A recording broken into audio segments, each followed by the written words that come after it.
qualified this year, he's had more crashes than he had in the whole of 2016, 2017 and 2018. Unfortunately. What's up, everybody? Welcome back to my channel. This is a weekly recap video where I gather all of the most exciting news in the motorcycle industry, racing, new motorcycle models, etc. And I bring to you the best of the best. This is some pretty exciting news to me for two reasons. One, Ducati's new, widely popular V4 Panigale is getting turned into a street fighter. Basically, they're just going to take the fairings off and the windscreen and whatnot, and then stuff the same motor in the same frame and call it done. Now, this isn't getting released until 2020, but here's where the super exciting part comes. All right, they're going to race it in the Pikes Peak race, right? That's basically where they race to the top of that mountain right there. So, yeah, the one touching the clouds. That race is in a couple of weeks at the end of this month, June 30th, I believe.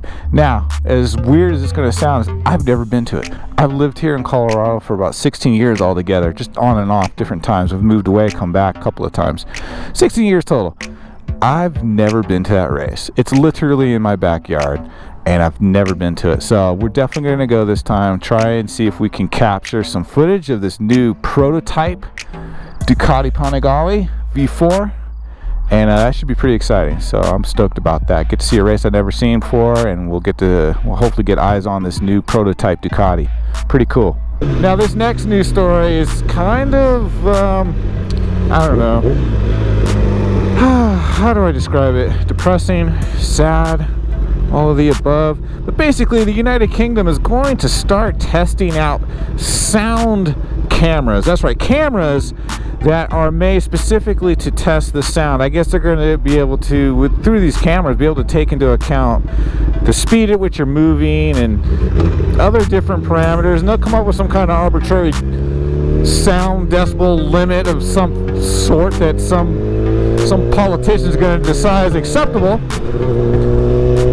Yeah, but you know, the sad part is it's only a matter of time before, you know, we get in trouble for doing this.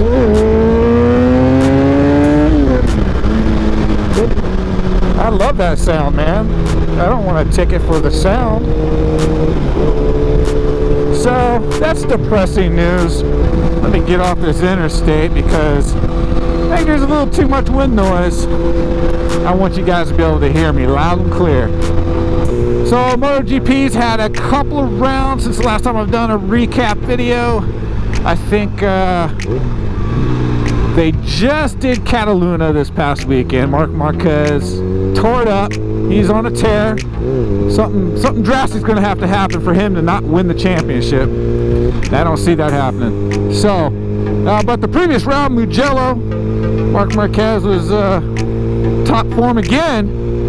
But man, did the Yamaha suffer. They just did not have the straight line speed to keep up with the Ducatis or the Hondas.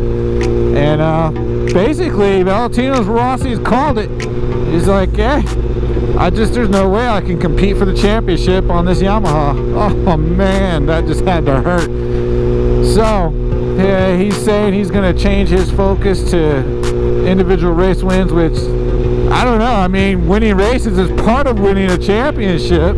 So, that just kind of contradicts itself for me. But I guess there will be some tracks that favor the Yamaha, and those are probably the tracks that he'll try and focus on and fight for race wins. Cataluna, oh my goodness, man. Jorge Lorenzo finds out how to take out Team Yamaha, takes out half of Team Ducati and himself in one turn. Check this race footage out. This is pretty mean looking, man. He gets into this turn just a little too hot, in my opinion. I think all of them kind of got in there a little too hot. A couple of them are actually wide outside and off the main racing line. Lorenzo's actually in the racing line, but he just can't get his bike turned, and he's got two choices. He's either going to lock up the front end and tuck it, which is what he did, or if he would have tried to stand it up and run wide, he just would have ran into Petrucci. I'm sorry, not Petrucci, but Divioso and Maverick Vinales. Anyway, he ends up just taking them all out anyway, so it didn't really matter. Poor Rossi, man, he stood his bike up, almost avoided it, but at the last minute there, kind of bunny hops over the Honda. Wow, couldn't you believe it? So, you know, most of the competition there got taken out by what's his face, Jorge Lorenzo. Maverick looks pretty pissed off at Jorge Lorenzo for taking him out, and he actually took out Maverick from behind, so Maverick didn't even see it coming. I don't think he saw it coming. He might have caught a glimpse of it in his peripheral. Rossi's kind of like, whatever, dude, my bike's slow anyway. Oh my goodness, what a day. I think they ended up having like 14 competitors actually finish the race. There were so many other crashes and close calls, and that was a crazy race. Check out the back end wiggle coming onto the front straightaway. That looked pretty gnarly, and I think it was, well, I don't remember who was riding behind the rider, but they dang near had to ride through the grass to make that pass, man. That was pretty gnarly. And then check out Alex Rins, man. He was so close to a high side. I mean, he just, wow, he really got lucky. I wouldn't even say it was a great save, because from my vantage point, he was a passenger. That bike just decided to be nice to him at that particular moment and said, you know what, I'll high side you some other time. Today I'm gonna let you ride me out. Wow, that was so close.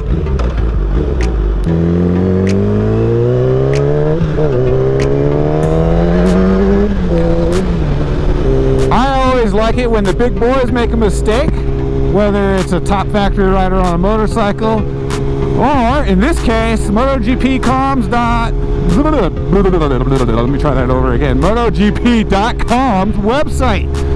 So that's just one of many websites I scour for news, and I caught this little mistake here where they're talking about Marc Marquez and his teammate Jorge Lorenzo and their little issue there, which we'll talk about more in a second. But they say Marc Marquez's Yamaha teammate, Repsol Yamaha teammate. I mean, not only did they mess up the manufacturer's name, but they got the sponsor wrong too. Anyway, I like to point that stuff out. Everybody makes mistakes. That's the only point here.